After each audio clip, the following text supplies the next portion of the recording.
새해 들어 두 번째 예배를 드리게 되었습니다. 여러분에게 새해에 어떤 소원이 있는지 모르겠습니다. 우리 영성이가 감사한금을 드렸는데요. 읽어보니 너무 은혜가 되어서 여러분에게 먼저 소개하고 예배를 드리고 말씀을 읽도록 하겠습니다. 또 한 번의 성경 일독을 하게 하심에 감사합니다. 다시 말씀을 읽어 나갈 때마다 이전에 없었던 새로움과 깨달음, 감격을 허락하시니 또한 감사합니다. 내주하시는 성령 하나님을 힘입어 더욱 말씀의 영안이 열리게 하여 주시고 영혼의 온전한 양식이 되게 하여 주옵소서. 예배 전에 물어보니 구독을 하고 이제 식독을 하고 있다고 합니다. 새해에 아마 일독을 충분히 더 하리라고 생각을 하는데 하나님을 더 알아가는 한 해 그런 복이 저와 여러분에게 있기를 간절히 축복합니다. 우리는 지난 시간에 오직 예수 그리스도 대체할 수 없는 그분의 사역에 대해서 살펴보았습니다.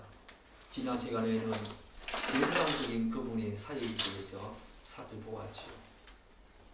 그리스도, 여러분들은 예수님에 대한 이야기를 들을 때마다 정말 신선하고 새로운 느낌이 듭니까?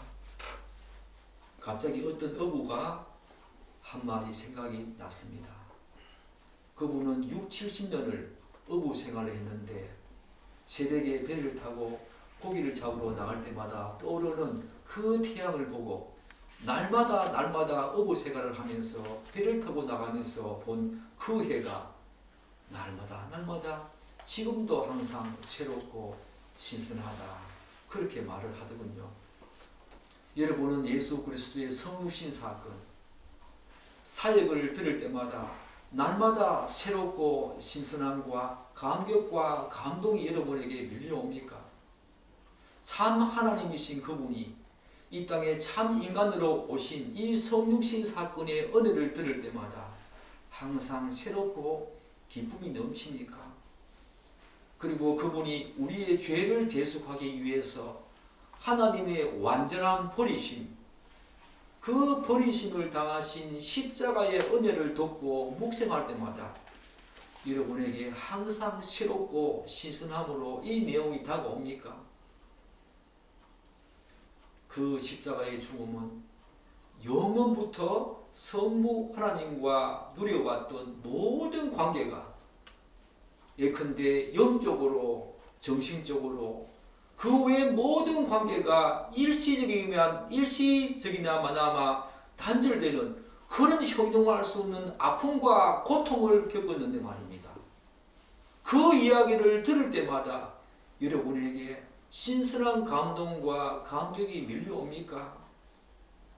한 어부는 하나님께서 창조하신 한낮 해가 떠오르는 그 모습을 보고도 날마다 신선함과 새로움을 느꼈다는데 그렇다면 하나님이신 예수 그리스도께서 직접 이 땅에 오셔서 우리의 죄를 대속하기 위해서 십자가에서 행하신 그 위대한 은혜가 자신에게 날마다 새롭지 않고 신선함과 감동과 감격이 없다면 뭐가 잘못되어도 크게 잘못된 것이 아니겠습니까? 무엇 때문에 그렇습니까? 저에게 하는 말입니다. 평생을 복음과 함께 살았던 사도 바울이 로마 감옥에서 이제 죽음을 얼마 두지 않는 시점에서 고백하는 이 말씀을 한번 들어보십시오. 디모데전서 1장 14절에서 15절 말씀을 보면은 우리 주의 은혜가 그리스도 예수 안에 있는 믿음과 사랑과 함께 넘치도록 풍성하였도다. 믿보다 모든 사람이 받을 만한 이 말이여 그리스도 예수께서 죄인을 구원하시려고 세상에 임하셨다.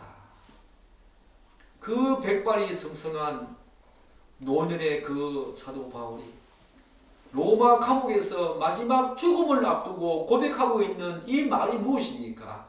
믿보다 모든 사람이 받을 만한 이 말이야. 그게 무슨 미쁘고 모든 사람이 받을 만한 것이겠습니까? 우리에게 뭔가 기이하고 특이하고 뭔가 특별한 말을 하고 싶은데 사도 바울이 무슨 말을 하고 있습니까? 미쁘다 모든 사람이 받을 만한 이 말이요 라고 하면서 무슨 말을 하고 있습니까?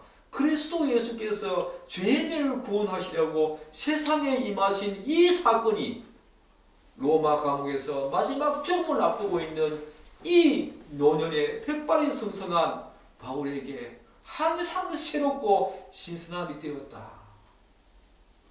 저는 바울이 너무너무 위대한 사도라고 고백할 수밖에 없는 이유가 여기에 있다고 생각합니다. 그에게는 복음이 40-50년 평생 동안 그 복음을 계속 전하면서 살았음에도 불구하고 마지막 죽음을 앞두고도 이 복음이 자신에게 미쁘고 모든 사람이 받을 만한 위대한 고백을 하고 있는 이 바울의 모습을 한번 보십시오. 저에게 많은 감동을 주었습니다. 이 복음이 날마다 새롭고 신선한 그렇게 감격과 감동으로 밀려오는 여러분과 제 삶이 되기를 다시 한 번 더 축복합니다. 이처럼 그리스도인에게 성육신의 은혜와 십자가의 복음은 세월이 가도 어떤 환경과 처지에 우리가 처한다 하더라도 심지어 죽음의 그 순간까지도 새롭고 경이로우며 무엇과 대체할 수 없는 무궁한 가치가 되어야 한다는 것입니다. 사랑하는 여러분, 그렇다면 우리에게 예수 그리스도는 왜 그런 존재입니까? 그리고 우리에게 날마다 새로운 감동과 감격을 주며 생기와 참 소망이 되는 이유가 무엇입니까? 지난 시간에 이어서 오늘은 예수 그리스도의 삼중직 중에서 선지자적 그리고 왕적인 중보 사역에 대해서 살펴보고자 하는 것입니다. 먼저 그가 선지자로서 중보 사역을 하셨다. 이 말이 무슨 말입니까? 그것은 그가 선지자로서 진리의 말씀을 선포하셨을 뿐만 아니라 그분 자체가 바로 진리라는 것입니다. 그렇지 않습니까? 내가 길이요 진리요 생명이다 라고 예수님께서는 제자들에게 말씀하지 않았습니까? 이 말이 왜 중요합니까? 그 이유는 바로 예수님께서 하신 말씀을 알고 깨닫는 것은 바로 진리 그 자체이신 그분을 알고 깨닫는 것이기 때문입니다. 사실 선지자이신 예수 그리스도는 최초부터 요한복음 1장에 보면 말씀으로 선지하셨다고 그렇게 말씀하시지요. 말씀으로 그분은 선지하신 분이십니다. 그렇기 때문에 그분은 모든 우주 만물과 피조세계를 말씀으로 창조하셨습니다. 또한 그분은 구약의 이스라엘 백성들에게 말씀으로 계속 언약의 말씀을 계시하셨고 말씀으로 그들과 교제하셨습니다. 이처럼 그는 영원 속에서 삼위 하나님 사이에 맺은 이 구속 언약, 구원 협정을 말씀으로 계속 계시하면서 구원을 이루어 가신 것입니다. 말씀인 그분이 온 우주 만물을 말씀으로 창조하셨고 자기 백성을 구원으로 이끌어가는 그 과정 속에서도 하나님의 언약의 계시의 말씀을 계속 말씀으로 계시하셨고 말씀으로 그들과 함께 교제하신 것입니다. 즉 선지자로서 예수 그리스도는 우리를 구원하시려는 하나님의 뜻을 자신의 말씀과 함께 성령의 영으로서 자기 백성들에게 계시하신 것이지요. 뿐만 아니라 직접 이 땅에 오신 예수 그리스도는 하나님 아버지께서 자신에게 주신 말씀을 신실하고 정직하고 열심을 다해서 선포하심으로써 자신이 이 땅에 오신 그 목적과 하나님의 충만하고 최종적인 언약을 말씀으로 계속 선포하시고 전했던 분이었습니다. 그분이 선지자로 오셨다. 바로 이런 것이지요. 그리고 그분은 말씀을 통해서 어두운 가운데 살아가는 죽어가는 그 영혼을 빛 대신 하나님께 인도하는 그런 선지자로서의 중보 사역을 누구보다 충실하게 하신 분이 바로 예수 그리스도, 이 땅에 오신 그분 아니십니까? 사랑하는 여러분, 요한복음 17장 8절에 보면 대제사장적인 그런 위대한 고백을 하고 있지요. 나는 아버지께서 내게 주신 말씀들을 그들에게 주었다. 예수님께서는 철저하게 아버지 하나님께서 주신 말씀을 선지자로서 대언하셨습니다. 그분이 바로 예수 그리스도 아니십니까? 그래서 바울은 골로새서 2장 3절에서 예수 그리스도 안에는 지혜와 지식이 모든 보화가 감추어져 있다고 말씀하십니다. 예수 그리스도 그 안에는 이 땅에 어떤 것도 비교할 수 없는 모든 지식과 지혜의 보화가 그 속에 다 들어있다라고 말씀하신 거지요. 영성이가 날마다 성경을 읽을 때마다 이전에 없었던 새로움과 깨달음, 감격을 허락해 주셔서 감사합니다. 9번을 계속 읽었는데 읽고 읽을 때마다 새로운 감동으로 다가왔던 것입니다. 그 말씀 속에서 말씀으로 계시하시고 말씀으로 선포하신 말씀으로 계신 예수 그리스도를 날마다 더 신선하고 더 새로운 감격과 감동으로 매일같이 만났던 것입니다. 그게 바로 선지자로서 예수 그리스도께서 오늘도 우리에게 하신 것이고 과거에도 하셨고 미래에도 하실 것입니다. 이런 맥락에서 마태복음 13장 44절에 천국 비유 있지요. 천국은 마치 밭에 감추인 보화와 같으니 사람이 이를 발견하고 숨겨두고 기뻐하며 돌아가서 자기의 손을 다 팔아서 그 밭을 샀다고 하신 말씀이 바로 이런 맥락이지요. 예수님 안에는 이 세상이 비교할 수 없는, 이 세상의 어떤 것으로도 살 수 없는 모든 지식과 지혜의 보화가 그 속에 다 들어있다는 것입니다. 그분 자체가 바로 말씀이셨고 그렇게 선포하셨고 진리 자체이기 때문입니다. 사랑하는 여러분, 여러분들은 이런 예수 그리스도를 찾고 있고 구하고 있습니까? 정말 구원 얻는 믿음을 가진 자라면, 소유한 사람은 이 땅의 가장 큰 소망이, 평생 살아가면서 가장 큰 소망이 그분을 더 알아가고 그분을 더 깨닫고 그분과 함께 거하는 삶, 그 삶을 반드시 추구하고 그렇게 살아갈 것입니다. 여러분과 제가 이 한 해는 그렇게 되기를 간절히 축복합니다. 그러나 우리가 선지자로서의 예수 그리스도 그분의 중보 사역을 우리가 말할 때 오해하면 안 되는 것이 하나 있습니다. 그것은 예수 그리스도를 구약의 한 선지자와 같은 분으로 여기면 안 된다는 것입니다. 구약의 선지자들은 말씀이신 그리스도를 선포하는 역할을 했지요. 반면에 예수 그리스도는 우리가 알고 있는 구약의 그 어떤 선지자도 갖지 못하고 깨닫지 못한 하나님의 마음과 뜻을 파악하시고 계시하신 분이십니다. 왜냐하면 예수 그리스도는 구약의 선지자들이 전한 말씀 그 자체이시기 때문입니다. 우리는 이 사실을 절대로 잊지 말아야 합니다. 그런 면에서 구약의 선지자는 이 땅에 위대한 선지자로 오실 예수 그리스도를 단지 예표하신 그런 분들에 불과하지요. 그리고 무엇보다도 구약의 모든 선지자들은 아무리 위대했던 이사야, 예레미야 선지자라고 하더라도 그들은 다 죽었다는 것입니다. 그렇지만 우리의 영원한 선지자로 오신 예수 그리스도는 지금도 우리를 향한 하나님의 뜻과 목적을 아버지와의 친밀한 교제와 관계 속에서 말씀과 성령을 통해서 선포하시며 우리를 위해서 지금도 중보하고 계신다는 것입니다. 그분의 말씀이 그분이 재림할 때까지 오고 가는 수많은 사람들에게 구원을 얻은 모든 믿음을 소유한 사람들에게 성령과 그분의 말씀으로 계속 우리에게 계시하시고 구원의 여정을 갈 수 있도록 하신다는 것입니다. 그분이 말씀으로 성령의 능력으로 그렇게 하신다는 것입니다. 그것이 바로 구약의 선지자들은 그 당시에 선지자의 역할을 마쳤지만 영원한 선지자로 오신 예수 그리스도는 지금도 우리에게 말씀으로 계시하시고 이 시간에도 말씀으로 계시하시고 또한 말씀으로 계속 우리를 하나님의 영과 함께 구원의 여정을 갈 수 있도록 이끌어 주시고 보호하신다는 것입니다.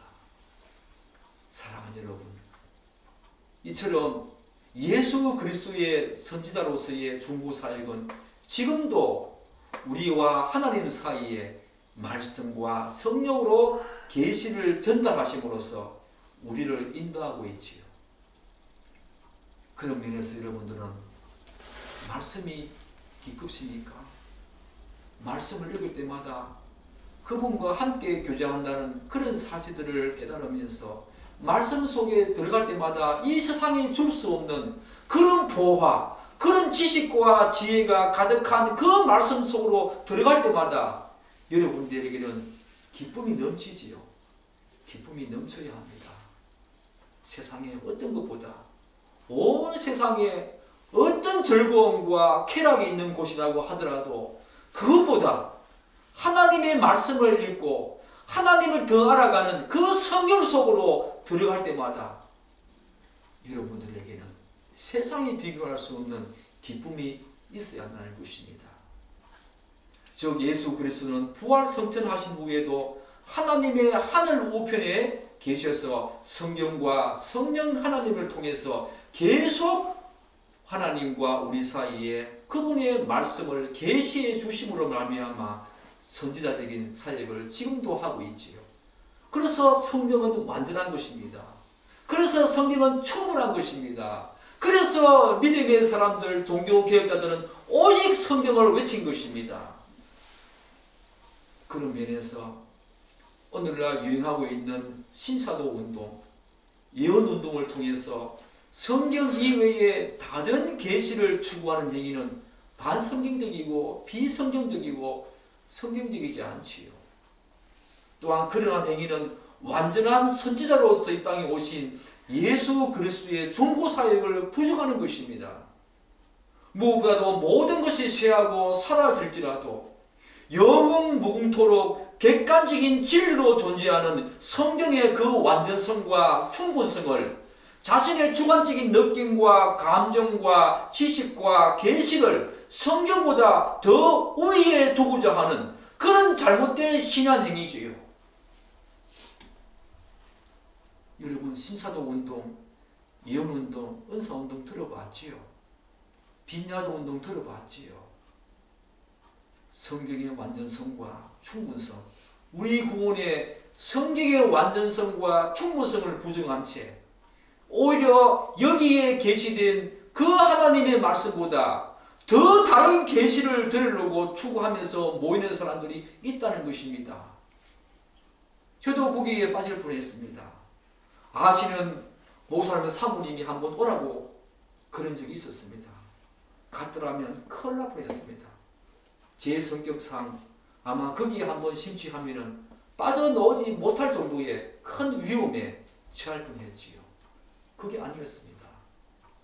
오직 성경, 이 말씀은 우리의 구원을 이루어가는데 충분합니다. 완전합니다. 그것을 부정하는 것은 이단이나 다름없지요. 절대로 그런 신사도운동과 예언운동 또한 은사운동 그런 것에 여러분 빠지면 안 된다는 것입니다. 오직 말씀, 지금도 우리에게 구원의 여정을 가는 그 속에서 우리에게 충분히 계시하시고 완전히 계시하시는 이 하나님의 말씀만 붙들고 우리는 구원의 여정을 가는 것입니다. 참된 신자는 그러해야 합니다. 어찌 말씀보다 더 위에 둘 수 있는 개인적인 계시가 있겠습니까? 그렇지 않습니다.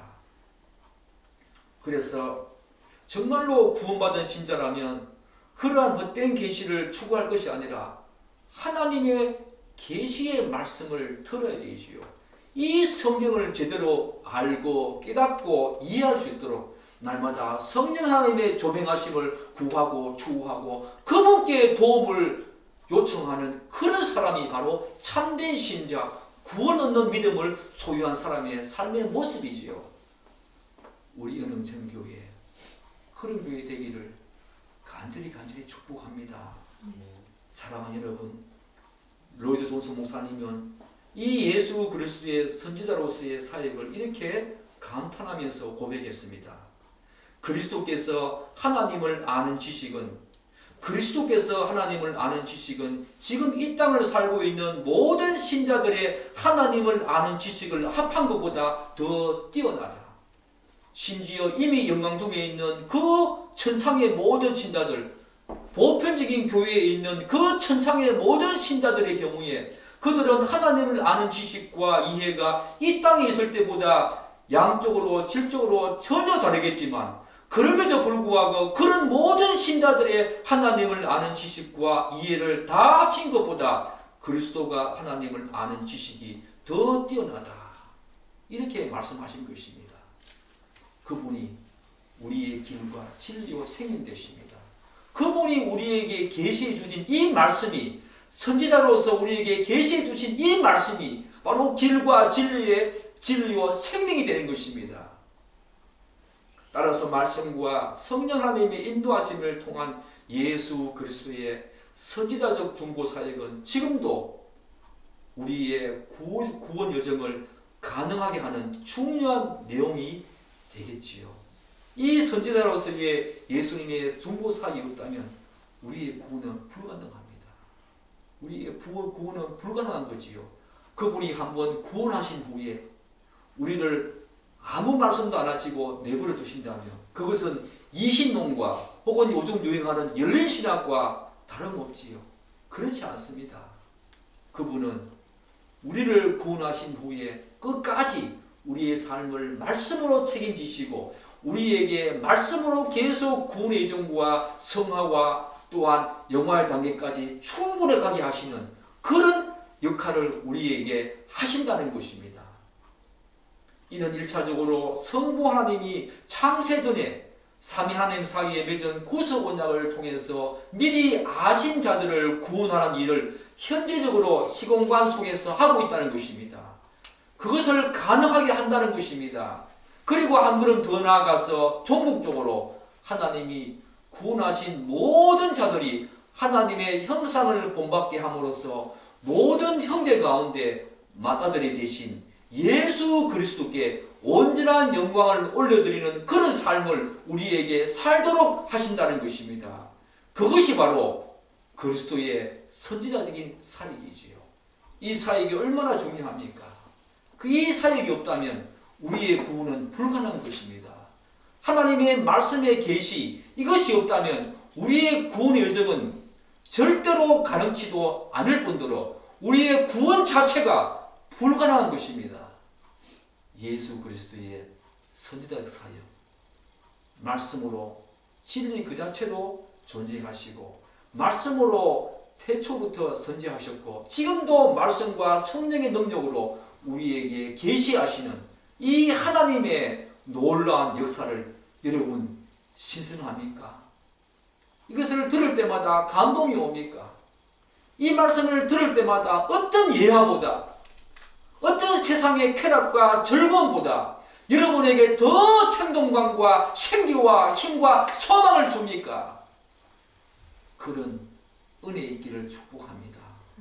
그런데 그리스도의 중보 사역에는 또한 제사장과 선지자적 사역 이외에 왕적인 사역도 있지요.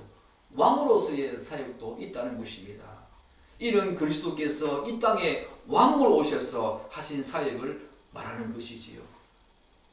어떤 사람은 앞에서 언급한 그리스도의 제사장적인 사역과 선지자적인 사역은 어느 정도 이해하겠지만 그리스도의 왕적인 중보 사역에 대해서는 이해하기가 힘들다는 그런 반응을 보이는 사람도 있을 것입니다.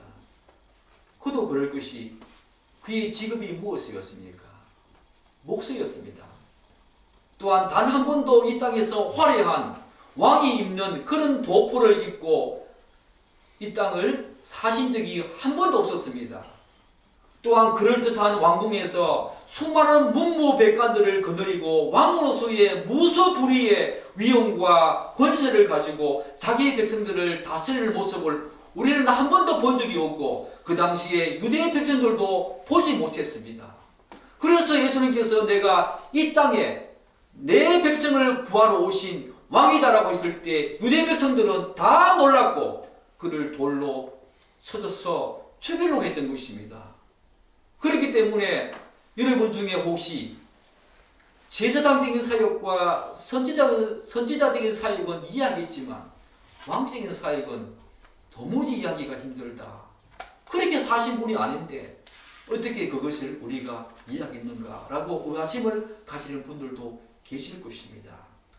그러나 구약과 신약의 모든 성경은 예수 그리스도 그분에 대한 내용 아닙니까? 그분이 이 땅에 왕으로 오신다는, 또한 왕으로 오실 것이라고 하는 그런 내용 아닙니까? 이사야 6장 3절을 한번 보십시오. 거룩하시도다 거룩하시도다 거룩하시도다 만군의 여호와, 그분은 만군의 여호와 왕이 되신다는 것입니다. 누가복음 2장 13절과 14절에서 홀연히 수많은 천군이 그 천사와 함께, 그분은 천군 천사를 거느리시는 왕이신 것입니다. 어쨌든 구약과 신약 성경은 분명히 예수 그리스도를 만왕의 왕이시요 평화의 왕이시요 섬김의 왕이시요 겸손의 왕이시요 구원의 왕으로 오실 것을 예언하셨고, 지금 그렇게 계신 분이 바로 예수 그리스도, 우리가 믿는 그분인 것입니다. 왕으로 오실 메시아. 구약의 이사야 11장 1, 2절 한번 보십시오. 이새의 줄기에서 한 삭이 나면 왕이 난다는 것입니다. 그 뿌리에서 한 가지가 나서 결실할 것이요, 바로 왕으로 오실 메시아를 예언하고 있지 않습니까? 또한 구원의 왕으로 오실 메시아, 마태복음 1장 21절을 보십시오. 아들을 낳으리니 이름을 예수로 하라. 이는 그가 자기 백성을 그들의 죄에서, 자기 백성이라고 합니다. 그분이 자기 백성이라고 합니다. 바로 왕적인 동재, 구원의 왕으로 오신 예수 그리스도를 이야기하고 있지 않습니까? 또한 평화의 왕으로 오신 예수 그리스도, 누가복음 2장 13절과 14절에서 어떻게 말합니까? 홀연히 수많은 천군이 그 천사와 함께 하나님을 찬송하여 이르시되 지극히 높은 곳에서는 하나님께 영광이요 땅에서는 하나님이 기뻐하신 사람들 중에 평화로다라고 말합니다. 그분은 평화의 왕으로 이 땅에 오셨고 지금도 평화의 왕으로서 우리를 다스리시고 온 우주 만물 피조세계를 지금도 다스리고 있다는 것입니다. 또한 그분은 섬김의 왕으로 오신 분 아니십니까? 마가복음 10장 45절에서 인자가 온 것은 섬김을 받으려 함이 아니라 도리어 섬기려 하고 자기 목숨을 많은 사람의, 자기 백성의 대속물로 주려 합니다. 바로 섬김의 왕으로 오셨다고 말하고 있지 않습니까? 또한 그분은 겸손의 왕으로 오셨다고 말합니다. 요한복음 12장 13절에서 14절, 종려나물 가지를 가지고 맞으러 나가 외치더니 호산나 찬송하리로다 주의 이름으로 오시는 이 곧 이스라엘의 왕이시여 하더라. 그분은 나귀를 타고 종려나무 가지를 들고 있는 많은 사람들 사이로 나귀를 타고 예루살렘으로 입성하신 겸손의 왕이었습니다. 그분은 또 요한계시록에서 영원한 왕으로 오실고 영원한 왕으로 계신다고 말씀하십니다. 요한계시록 21장 3절에서 내가 들으니 보좌에서 큰 음성이 나서 이르되 보라 하나님의 장막이 사람들과 함께 있으며 하나님이 그들과 함께 계시리니 그들은 하나님의 백성이 되고 하나님은 친히 그들과 함께 계셔서 구약의 이스라엘 백성들에게 나는 너희의 하나님이 되고 너희는 나의 백성이 되리라고 하신 그 언약의 말씀을 영원토록 지키시고 영원 전에 계신 그분이 영원 후에도 그렇게 계신다고 영원한 왕으로 성경은 말하고 있지 않습니까? 그분은 또 직접 자신을 왕으로 말씀하셨습니다. 누가복음 23장 3절에서 빌라도가 예수께 물어 이르되 내가 유대인의 왕이냐 라고 할 때 예수님께서 내 말이 옳도다 라고 말하지 않았습니까? 사랑하는 여러분, 그분은 분명 왕으로 오셨습니다. 이 땅에 사시면서 왕의 옷을 입고 화려한 왕궁에서 문무백관들을 건드리고 사신 그런 분은 아니시지만 오늘 제가 열거한 이런 구원의 왕, 겸손의 왕, 또한 평화의 왕, 또한 어떤 왕이었습니까? 만왕의 왕으로 그렇게 이 땅에 오신 예수 그리스도 그분이었습니다. 지금도 우리를 다스리는 왕이시지요. 우리가 왕이라고 할 때 가장 먼저 뭘 떠올립니까? 사랑하는 여러분, 그렇다면 우리가 이 사실을 한번 생각해 볼 필요성이 있습니다. 그렇다면 이 땅에 왕으로 오신 예수 그리스도가 뭘 하셨는가? 그분의 사역이 어떤 것이었기에 그분이 이렇게 왕으로 오셨다고 말하는데 그분은 어떤 사역을 하셨기에 우리가 그분의 왕적인 중보 사역을 오늘 우리가 깨닫고 알아야 하는가? 그분이 왕으로 오셔서 뭘 하셨는가? 우리가 왕이라고 할 때 가장 먼저 떠오르는 이미지가 뭡니까? 바로 막강한 권세와 권능을 먼저 떠올리지 않습니까? 실제로 이 땅에 오신 예수 그리스도 그렇게 하셨습니다. 왕의 옷을 입고 문무백관을 거느리며 왕궁에 사시지 않았지만 이 땅에 오신 왕으로 오신 예수 그리스도는 십자가에서 죽으시고 부활하심으로 말미암아 그 누구도 그 어떤 왕도 알렉산더도 로마의 위대한 수많은 왕들도 세종대왕도 또한 여러분이 알고 있는 다윗과 솔로몬 왕도 할 수 없었던 그야말로 아담 이후에 모든 인간에게 철천지 원수이자 대적이었던 죄와 사단과 죽음을 정복하신 분이 바로 그분 아니십니까? 그분이 자신의 막강한 권세와 권능과 능력으로 어떤 왕들도 할 수 없었던 그 원수, 그 대적, 죄와 죽음과 사단을 정복하신 분이 바로 왕으로서 그분이 하신 가장 위대한 사역 아닙니까? 그리고 그를 믿는 모든 사람들을 그것들로부터 해방시키시고 구원하셨고 그분의 품속에 안전하게 보호하시고 또한 살피시는 분이 왕으로 오신 그분 아니십니까? 여러분이 지금 죄와 사단과 죽음의 그 근원에서 벗어나서 예수 그리스도 안에 그 품 안에 다소치 안겨서 살아가는 이 모든 편안함과 안정과 보호는 바로 그분이 우리를 다스리시고 품으시는 왕적인 사역 때문인 것입니다. 왕이 되셔서 다스리시고 통치하시기 때문이지요. 그래서 그분이 제일 먼저 사역할 때 뭐라고 말했습니까? 마가복음 1장 15절에서 회개하라, 천국이 가까워왔다. 하나님의 나라가 가까이 왔다. 그분은 이 시공간 속에 영혼 속에 계신 그분이 이 땅의 시공간과 역사 속으로 들어오실 때 그분의 나라를 왕으로서 그분의 나라를 이 땅에 갖고 들어오신 분이십니다. 사랑하는 여러분, 그럼에도 불구하고 모든 신자들은 죄사함과 어렵다 하심을 얻었지만 여전히 죄악된 세상에 살면서 사단과 이 세상의 영과 육체의 소욕에 의해서 많은 유혹을 받고 살아가는 것이 우리의 현실이 아닙니까? 그러나 그런 악한 존재들이 예수 그리스도를 믿는 여러분과 저 유혹은 할 수 있어도 우는 사자와 같이 삼키려고 할지라도 종국적으로는 더 이상 그들의 종노릇 하기는 할 수 없다는 것입니다. 이걸 여러분 아셔야 합니다. 왕으로서 우리를 보호하신다면, 우리를 전적으로 그분 안에 보호하시고 품어주신다면 우리는 그런 유혹도 당하지 아니하고 어떤 위험도 당하지 아니해야 하는가 라고 우리는 생각하고 싶지만 그렇지는 않다는 것입니다.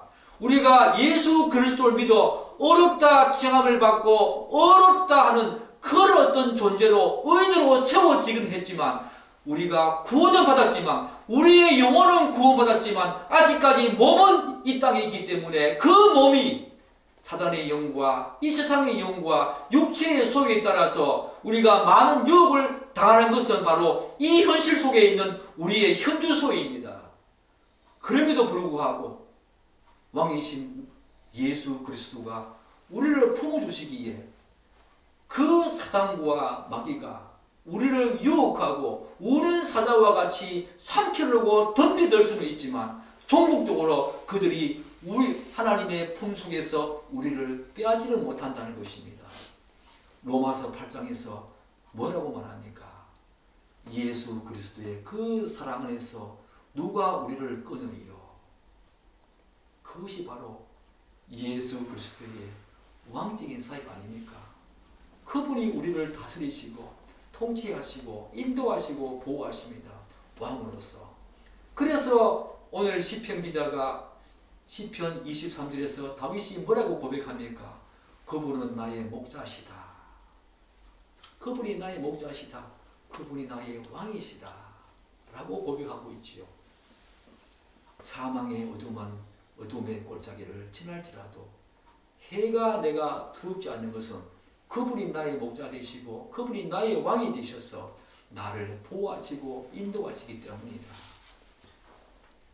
사랑하는 여러분, 그분이 나는 너희 하나님이 되고 그래서 너희를 다스리고 너는 내 백성이 된다. 너는 내 것이다. 라고 말씀하십니다. 그래서 히브리서 기자는 2장에서 그리스도의 죽음과 부활로 모든 만물이 그의 발 아래에 있는 것으로 말했지요. 그것의 최종적인 완성은 미래로 있겠지만 그리스도의 죽음과 부활로 시작되었다는 것은 틀림없습니다.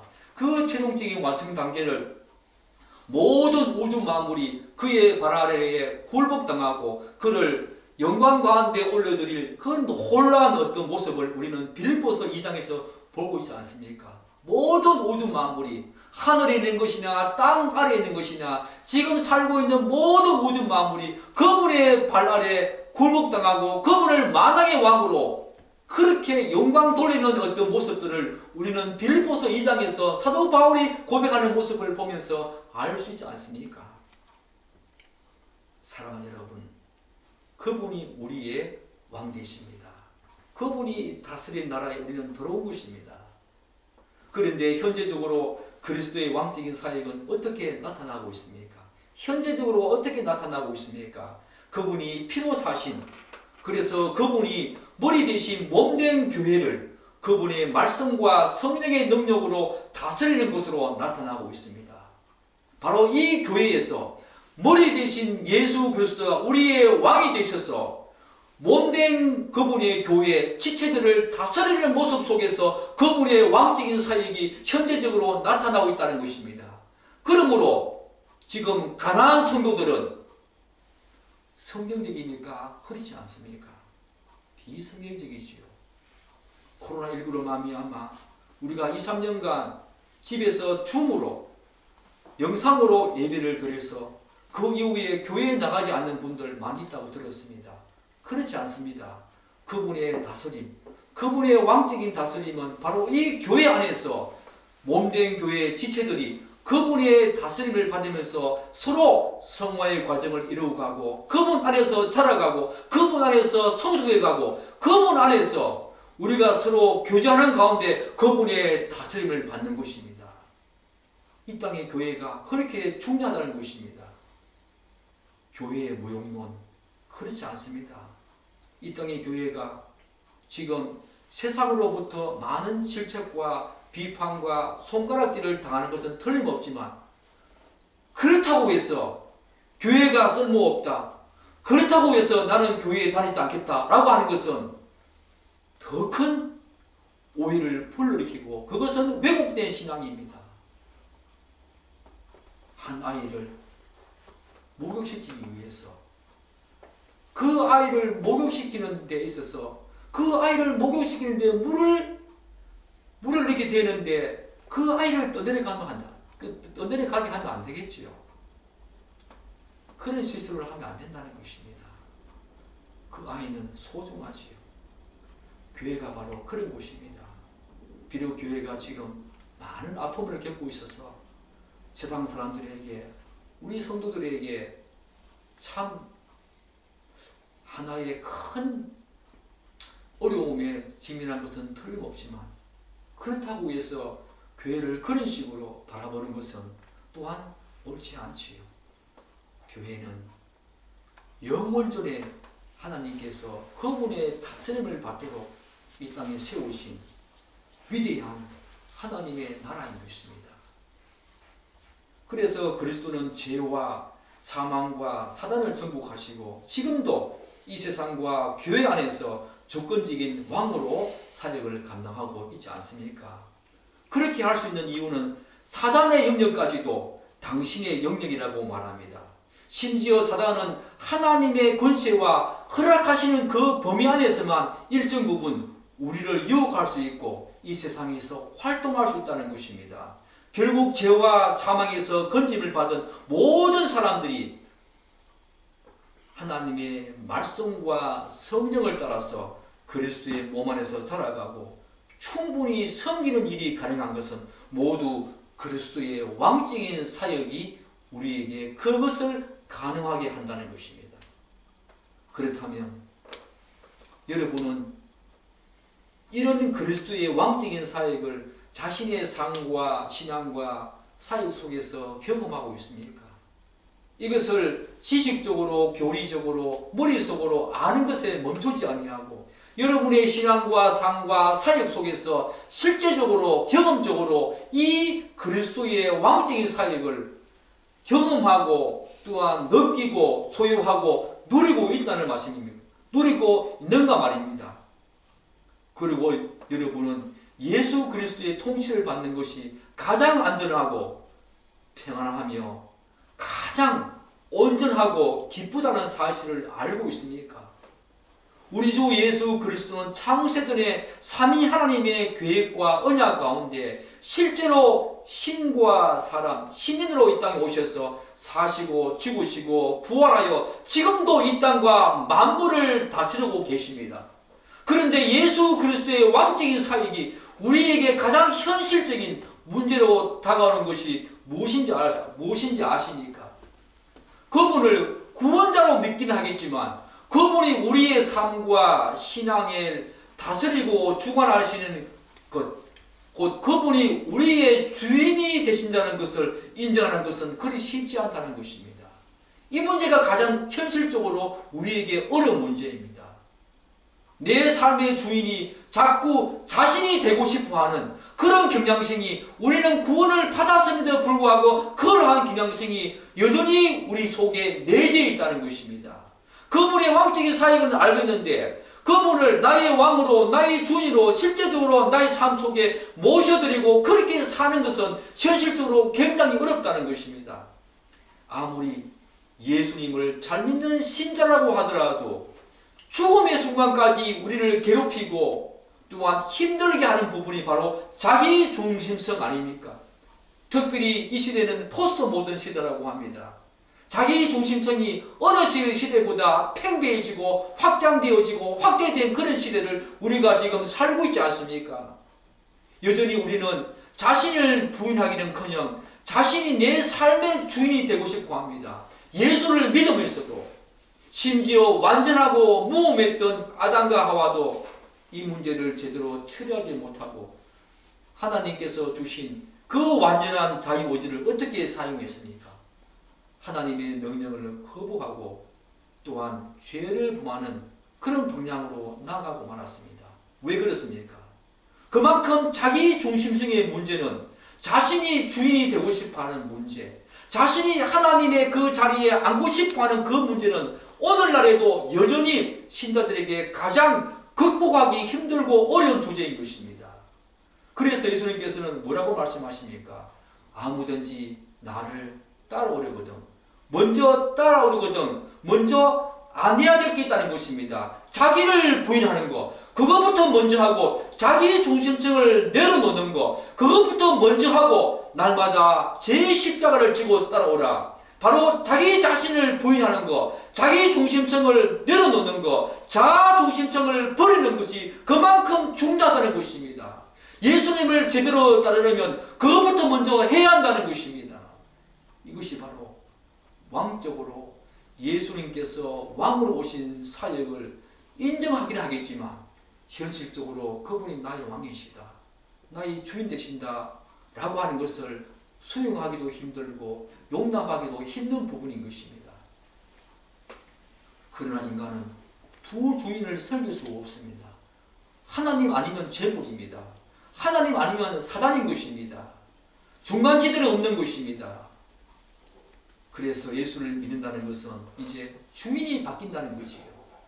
사단이 나의 주인이었다면 그 전에는 그에게 종노릇하고 온갖 꼭두가시 놀잇감으로 전락했다면 이제 하나님이 나의 주인이 되셔서 그분이 나를 다스리는 왕으로 그분을 나의 주인으로 섬기며 살아가는 것이 바로 왕적인 그분의 사역을 인정해드리고 그분의 다스림을 현재적으로 받는 가장 중요한 문제인 것입니다.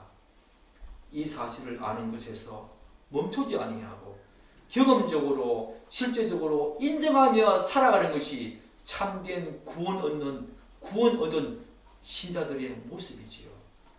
사랑하는 여러분, 산상수훈 마지막 마태복음 7장에서 뭐라 말합니까? 주여 주여 하는 자마다 다 천국에 갈 것이 아니라 하나님의 뜻대로 행하는 자라에 들어간다, 그렇게 말하고 있지 않습니까? 그러면 그들이 하나님의 뜻대로 행하지 않았다는 것입니다.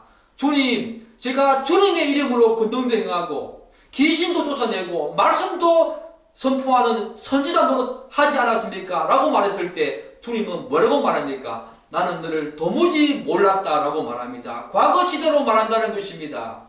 그분과 개인적인 인격적인 관계가 없었다는 것입니다. 그 말이 무슨 말입니까? 하나님의 뜻대로 행하지 아니했다, 그 말 아닙니까? 자기 뜻대로 행했다는 것입니다.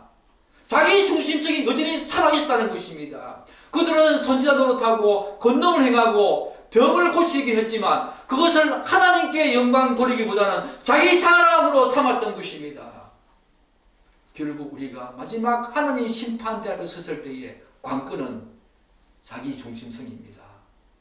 그분을 나의 왕으로 나의 주인으로 모셔드리면서 하나님의 뜻을 행하며 살았는가, 아니면 하나님의 뜻을 행한다고 자기 마음속에 생각 속에 정리는 그렇게 하며 살았지만 실제적으로 경험적으로 자신이 주인 되어서 살았는가, 그것이 바로 참된 구원을 얻은 신자인가 그렇지 않는가 판가름하는 영원한 심판대 앞에서 하나님 우리에게 선포하실 것입니다.